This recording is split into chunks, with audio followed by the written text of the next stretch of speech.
Hello friends, स्वागत है आप सभी लोगों का हमारे चैनल क्विक स्टडी में। मैं कमल बेस्ट। इस वीडियो के माध्यम से दोस्तों आपके यहाँ पर कराऊंगा त्रिभुज तथा उनके प्रकारों के बारे में, यानी कि आपको यहाँ पर मिलेगा दोस्तों ट्रायंगल तथा उनके काइंड्स के बारे में, यानी कि उनके प्रकारों के बारे में। तो आराम से आप वीडियो को देखेंगे शुरू से लेकर आखिर तक, और जो भी बिंदु यहाँ पर मिलेंगे आप सारे बिंदुओं को लगातार नोट करते जाएंगे। यानी आप एक कॉपी निकाल लेंगे ताकि आपको जो महत्वपूर्ण बिंदु मिलेंगे आप सारे पॉइंट को नोट करेंगे। तो शुरू करते हैं दोस्तों। और यदि आपने हमारे चैनल को सब्सक्राइब ना किया तो प्लीज़ सब्सक्राइब कर लें ताकि आपको लगातार हमारे वीडियोज़ मिलते रहें। तो शुरू करते हैं। देखिए, कॉपी और पेन आप निकाल लेंगे। पहले दोस्तों यहाँ पर जानते हैं, देखिए त्रिभुज को जानने से पहले कुछ यहाँ पर बिंदु हैं जिनको आपको समझना आवश्यक होता है, उसके बाद आप त्रिभुज को समझ पाएंगे। दोस्तों आपने एक रेखाखंड सुना होगा जो एक प्रकार से क्या होता है, रेखा का भाग होता है। आप उसको कहते हैं रेखाखंड। नाम से ही आपको मालूम हो रहा होगा, एक आपने रेखा ली, यदि आप इसके खंड कर दें तो यहाँ पर आप देखते हैं अलग अलग प्रकार के दोस्तों टुकड़े हो जाते हैं, और इन्हीं को आप कहते हैं रेखाखंड। आप रेखाखंड कह सकते हैं, या फिर आप इनको भुजाएं कह सकते हैं, या फिर आप इनको क्या कह सकते हैं, विमाएं कह सकते हैं, या फिर आप इनको दोस्तों लाइन सेगमेंट कह सकते हैं। आप लाइन सेगमेंट भी कह सकते हैं। यहाँ पर देखिए लाइन सेगमेंट के तौर पर आप इनको दिखाते हैं। माना आपका बिंदु ए है या आपका बिंदु बी है, दोनों बिंदुओं को आपने मिला दिया तो ए बी बनता है, और ए बी के ऊपर से आप क्या लगा देंगे, एक लाइन का निशान लगा देंगे। ये दिखाता है कि अब एक प्रकार का क्या है, ये दोस्तों एक प्रकार की लाइन का खंड है, यानी रेखा का खंड है। और यहाँ पर वैसे आप देखिए, माना बिंदु आपका यहाँ पर बी है और ये आपका सी है, तो बी सी क्या हो जाएगा, एक लाइन सेगमेंट हो जाएगा, यानी कि एक प्रकार से रेखाखंड हो जाएगा। तो अब यहाँ पर देखिए त्रिभुज में इनकी क्या आवश्यकता पड़ती है। यदि आप त्रिभुज को बनाना चाहते हैं तो आपको पहले 3 रेखाखंड चाहिए होते हैं। माना आपका ए बी है, यह आपका बी सी है, और यहाँ पर आपका है सी ए, यानी कि पहला रेखाखंड आपका हो गया ए बी, दूसरा आपका होता है बी सी, और तीसरा आपका है सी ए। यदि आप तीनों को दोस्तों मिला दें, कोनों को मिला दें, तो यहाँ पर देखिए आपको एक आकृति मिलेगी, बंद आकृति मिलेगी। यदि आप तीनों को मिला दें तो यहाँ पर आप देखते हैं एक प्रकार से क्या मिला आपको, ये आपका माना ए बी है, ये आपका बी सी है, और ये आपका सी ए है। तो यहाँ पर ए सी और आपका बी सी और सी ए बी। तो यहाँ पर आप तीनों को देखते हैं, तीनों ही क्या है, एक प्रकार से रेखाखंड है, यानी कि आप इनको भुजाएं कह सकते हैं, भुजाएं, या फिर आप इनको साइड कह सकते हैं, साइड से कह सकते हैं, या फिर आप इनको कह सकते हैं रेखाखंड। तो यहाँ पर देखिए 3 रेखाखंडों को मिलाकर जो बंद आकृति बनती है उसी को क्या कहते हैं, आप त्रिभुज कहते हैं। यानी कि आपको त्रिभुज को डिफाइन करना है या ट्रायंगल को डिफाइन करना है तो क्या कहेंगे आप कहेंगे 3 भुजाओं से घिरी हुई आकृति को त्रिभुज कहते हैं, या फिर आप कह सकते हैं 3 रेखाखंडों से घिरी हुई आकृति को त्रिभुज कहते हैं। यहाँ पर देखिए आपको समझना है, घिरी हुई आकृति कहना ज़रूरी है, क्योंकि आप देखते हैं यहाँ पर आप 2 आकृतियों को देखेंगे। एक आकृति यहाँ पर बनी है ये वाली, और एक बनी है आपकी ये वाली। आप यहाँ पर देख लें दोस्तों, यहाँ पर आपकी आकृति रेखाएं तो आपके पास में 3 हैं, 3 खंड आपके पास में हैं, लेकिन यहाँ पर आप देखते हैं ये आपका बंद आकृति नहीं है। और यहाँ पर आप देखते हैं यहाँ पर आपकी आकृति कैसी है, एकदम क्लोज है, यानी बंद है। तो जो क्लोज आकृति होगी उसी को आप क्या कहेंगे दोस्तों, उसी को आप कहेंगे त्रिभुज। यानी कि 3 भुजाएं होनी चाहिए, पहली कंडीशन है। और दूसरी कंडीशन है, पहली कंडीशन आपकी 3 भुजाएं, और दूसरी कंडीशन क्या होगी, आकृति होनी चाहिए बंद, यानी कि आकृति आपकी क्लोज होनी चाहिए, बंद होनी चाहिए, तो उसी को आप त्रिभुज कहेंगे। तो यहाँ पर आपने समझ लिया होगा त्रिभुज क्या होता है। अब देखिए त्रिभुज के कुछ महत्वपूर्ण बिंदुओं के बारे में जानते हैं, जिनके माध्यम से ही दोस्तों आप इनके प्रकारों को समझ पाएंगे। पहला, यदि आप यहाँ पर त्रिभुज बना लें तो इसमें आप क्या क्या चीज़ें देखते हैं उनको आप पहले लिख लीजिए।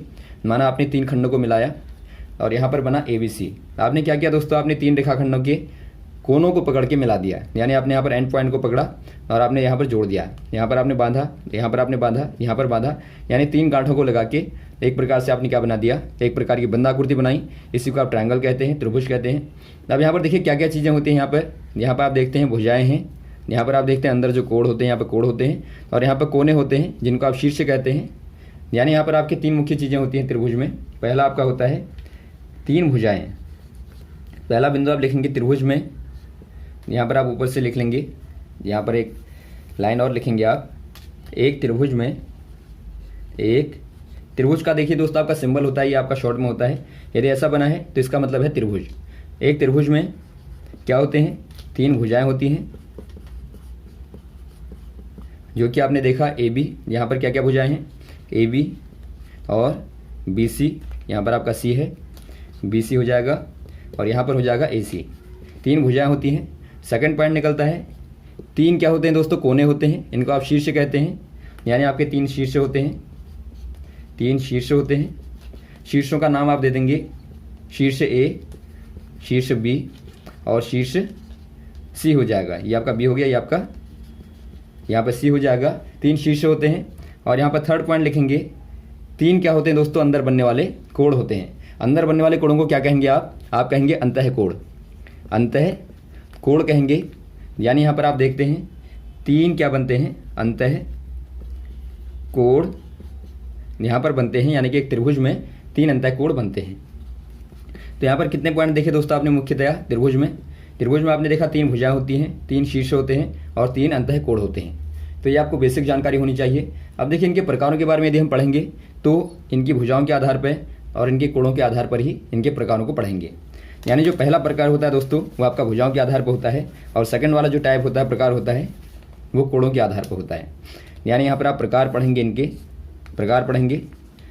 तो पहला जो प्रकार होता है भुजाओं के आधार पर, भुजाओं के आधार पर, और दूसरा आपका होता है कोणों के आधार पर, कोणों के आधार पर। यानी जो आपका पहला वाला होगा दोस्तों आपका होगा साइड के आधार पर, और दूसरा आपका होगा एंगल के आधार पर। तो यहाँ पर देखिए आपके 3 प्रकार यहाँ मुख्य होते हैं। जो पहला वाला प्रकार होता है, यदि त्रिभुज की 2 भुजाओं को आप बराबर कर दें, 2 भुजाएं समान कर दें, तो यहाँ पर क्या बनेगा, कौन सा प्रकार बनेगा। माना आपके पास में कोई त्रिभुज है, ये आपका त्रिभुज है, और आपने क्या किया, आपने ए बी सी यहाँ पर भुजाओं को नाम दिया, बिंदुओं को नाम दिया, और यहाँ पर आपने इन दोनों को बराबर कर दिया। आपने इनको नाम दिया ए बी, बी सी और सी ए, और यहाँ पर आपने देखा ए बी और ए सी क्या है, बराबर हैं। यानी आप यहाँ पर लिख देंगे ए बी बराबर ए सी है। ऐसी वाली कंडीशन में आप क्या कहेंगे दोस्तों, जब 2 भुजाएं बराबर होंगी तो ऐसे त्रिभुजों को आप कहते हैं समद्विबाहु त्रिभुज। यानी आपको 2 भुजाएं समान जिनकी त्रिभुजों की होंगी उनको आप कह देंगे समद्विबाहु त्रिभुज। यानी आपको नाम से पता लग रहा होगा, जिनकी 2 बाहु हैं, बाहु कहने का मतलब है भुजाएं समान होंगी, उसी को आप कहेंगे समद्विबाहु त्रिभुज। तो पहला प्रकार हो गया भुजाओं के आधार पर समद्विबाहु त्रिभुज। सेकंड टाइप पढ़ते हैं। देखिए यहाँ पर देखिए जो आपका सेकंड टाइप होता है, जो दूसरा वाला प्रकार होता है, यदि आप तीनों भुजाओं को बराबर कर दें। यहाँ पर आपने देखा 2 भुजाएं बराबर थी, यदि आप तीनों भुजाओं को बराबर कर दें, यानी कि यहाँ पर ए बी और बी सी और सी ए क्या होंगे, बराबर होंगे। तो यहाँ पर आप कंडीशन लिखेंगे, जब ए बी बराबर बी सी बराबर आपका सी ए हो, यानी किसी त्रिभुज में भुजाएं ए बी बराबर भुजा बी सी बराबर भुजा सी ए हो, तो ऐसी कंडीशन में आप त्रिभुज को कहते हैं समबाहु त्रिभुज।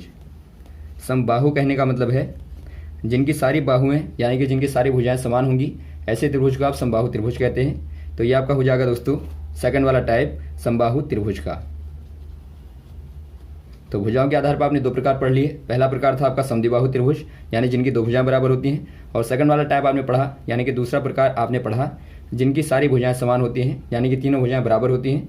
ऐसे वाले त्रिभुज को आप कहते हैं समबाहु त्रिभुज। अब यहाँ पर पढ़ते हैं तीसरा वाला प्रकार। तो यहाँ पर देखिए पहला प्रकार आपने पढ़ा समद्विबाहु त्रिभुज का, सेकंड वाला समबाहु त्रिभुज का। यदि दोस्तों आपकी तीनों भुजाएं विषम हों, यानी कि तीनों भुजाएं क्या हों, जहाँ पर तीनों भुजाएं अलग अलग हों, यानी कि माना आपका ये भुजा अलग है, ये भुजा अलग है और ये भुजा अलग है, तो तीनों भुजाएं अलग हैं, ए बी सी आप नाम दें इनको। तो यहाँ पर आपकी ए बी भुजा बी सी के बराबर नहीं है, और ना ही यहाँ पर आपकी बी सी भुजा सी ए के बराबर है, और ना ही आपका ए बी भुजा सी ए के बराबर है। यानी यहाँ पर आप देखते हैं सारी भुजाएं क्या हैं दोस्तों, एक दूसरे से विषम हैं, यानी कि अलग अलग हैं। तो इसी को आप क्या कहते हैं, इसको आप कहते हैं विषम बाहु त्रिभुज।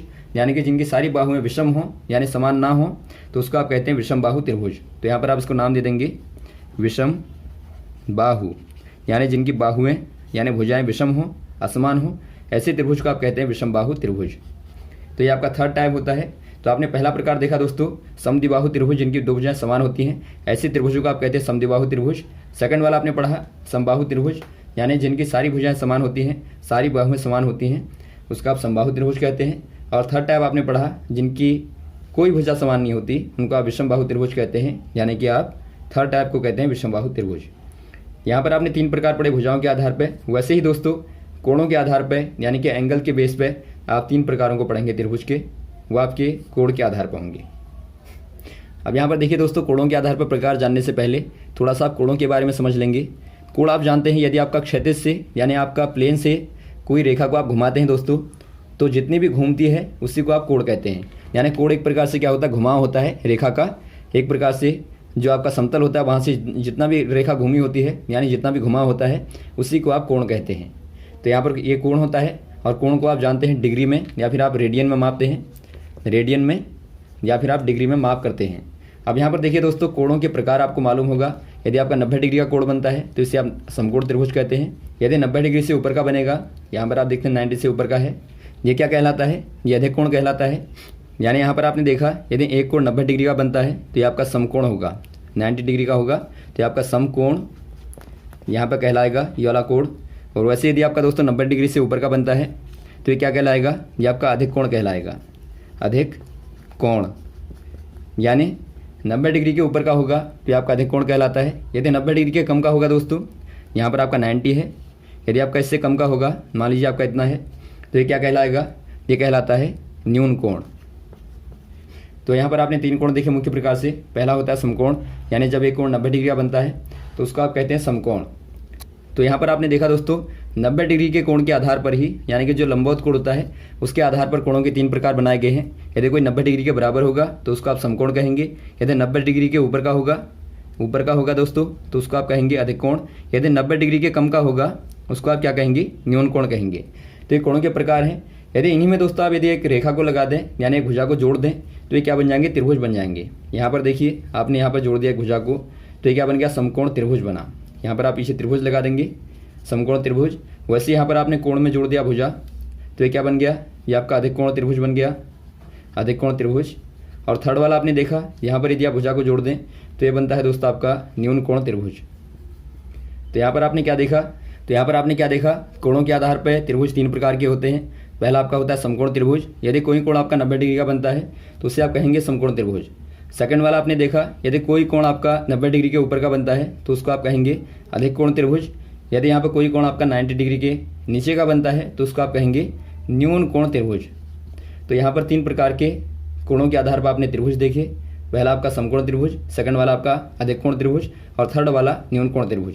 वैसे आपने भुजाओं के आधार पर देखा दोस्तों, पहला आपका समद्विबाहु त्रिभुज, समद्विबाहु त्रिभुज, और सेकंड वाला आपने देखा समबाहु त्रिभुज, और थर्ड वाला आपने देखा विषम बाहु त्रिभुज। यानी आपने त्रिभुज के प्रकारों को देखा। 3 यहाँ पर होते हैं कोणों के आधार पे, और 3 होते हैं भुजाओं के आधार पे। यानी कुल मिला के आपने यहाँ पे अलग अलग प्रकार से 6 प्रकारों को पढ़ा त्रिभुज के। तो यहाँ पर आपने त्रिभुज के मुख्यतः भुजाओं के आधार पर 3 प्रकार पढ़े, और 3 प्रकार आपने कोणों के आधार पर पढ़े। यदि आप इनको डिफाइन करेंगे आराम से, तो कोई त्रिभुज क्या हो सकता है दोस्तों? कोणों के आधार पर और भुजाओं के आधार पर परिभाषित हो सकता है। यानी आप उसको डिफाइन कर सकते हैं उसके कोणों के आधार पर और उसकी भुजाओं के आधार पर। अब यहाँ पर देखिए दोस्तों, यदि आप कंबाइन रूप से देखें इनको, तो आप यहाँ पर देखेंगे एक समबाहु त्रिभुज, यानी कि जिनकी सारी भुजाएं समान होंगी। तो समबाहु त्रिभुज दोस्तों हमेशा क्या हो सकता है? एक प्रकार से एक न्यून कोण त्रिभुज हो सकता है। यानी कि एक प्रकार से क्या होगा? एक प्रकार से न्यून कोण समबाहु त्रिभुज होगा। यानी जिनकी तीनों भुजाएं समान होंगी वो आपका समकोण त्रिभुज नहीं हो सकता, और ना ही दोस्तों एक अधिक कोण त्रिभुज हो सकता है। यानी वो एक प्रकार का क्या होगा? न्यून कोण त्रिभुज ही होगा। और वैसे आप यहाँ पर देखते हैं समद्विबाहु त्रिभुज में, ये दोस्तों एक प्रकार से आपका समकोण त्रिभुज हो सकता है, और आपका समद्विबाहु त्रिभुज न्यून कोण त्रिभुज भी हो सकता है। यानी यहाँ पर आपका कह सकते हैं आप समकोण का समद्विबाहु त्रिभुज या न्यून कोण का समद्विबाहु त्रिभुज। यहाँ पर भी दोस्तों आप देखते हैं अधिक कोण का समद्विबाहु त्रिभुज नहीं हो सकता। वैसे आप थर्ड वाली टाइप को पढ़ते हैं विषमबाहु त्रिभुज को, तो एक विषमबाहु त्रिभुज दोस्तों एक समकोण त्रिभुज हो सकता है, न्यून कोण त्रिभुज हो सकता है, या फिर आपका अधिक कोण त्रिभुज भी हो सकता है। यानी यहाँ पर आपकी तीनों कंडीशनें हो सकती हैं, विषमबाहु समकोण, विषमबाहु अधिक कोण, विषमबाहु न्यून कोण। तो इस प्रकार से आप त्रिभुजों के अलग अलग प्रकार के टाइपों को दोस्तों पढ़ते हैं। तो ये आपने देखा दोस्तों त्रिभुज के प्रकार और कुछ यहाँ पर महत्वपूर्ण बिंदु त्रिभुज के आधार पर। उम्मीद है आपको समझ में आया होगा। यदि कोई ऐसा बिंदु हो जो आपकी समझ में ना आया हो तो आप ज़रूर कमेंट बॉक्स में कमेंट करें। यदि आपको कुछ और भी क्वेश्चन होंगे तो उनके आधार पर भी आप कमेंट कर सकते हैं। Okay, thanks. जय हिंद, जय भारत।